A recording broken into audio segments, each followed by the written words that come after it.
Al-Jazeera journalist Peter Greste will not rest until his colleagues are released from prison in Egypt, his family says.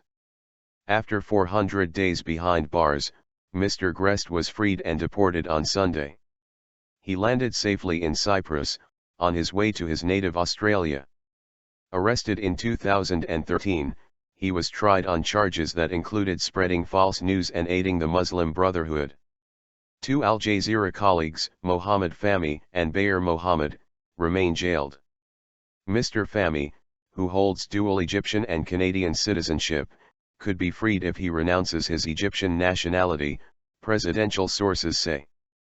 But there are still concerns about Mr Mohamed, an Egyptian who holds no dual nationality. Mr Greste spoke about his concerns for his colleagues to his family after his release. Small cogs.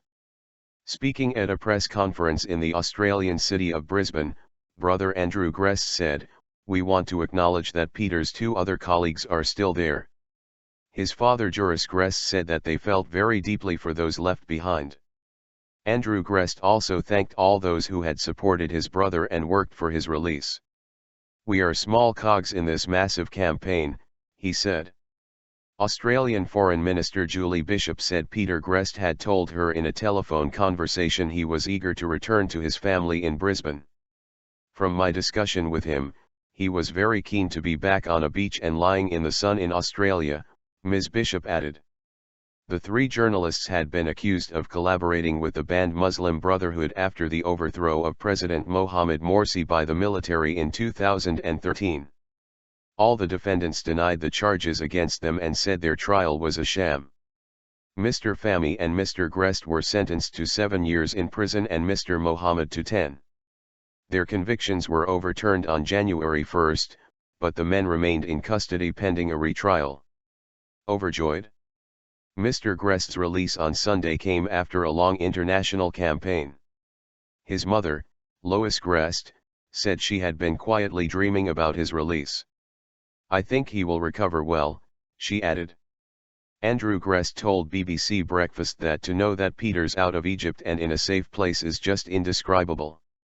His brother was in good mental and physical shape, and was overjoyed to be released, he added.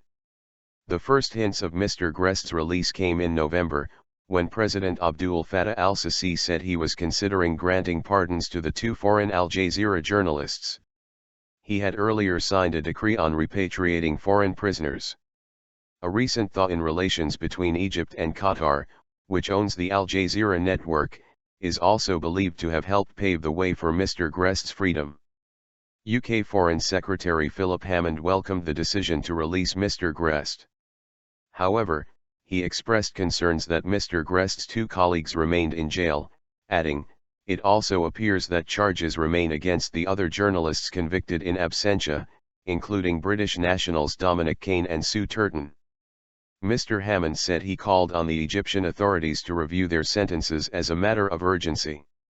"I call on the Egyptian government to take further action to ensure the release of other journalists from prison, to release political detainees and to relax restrictions on civil society," Mr Hammond added.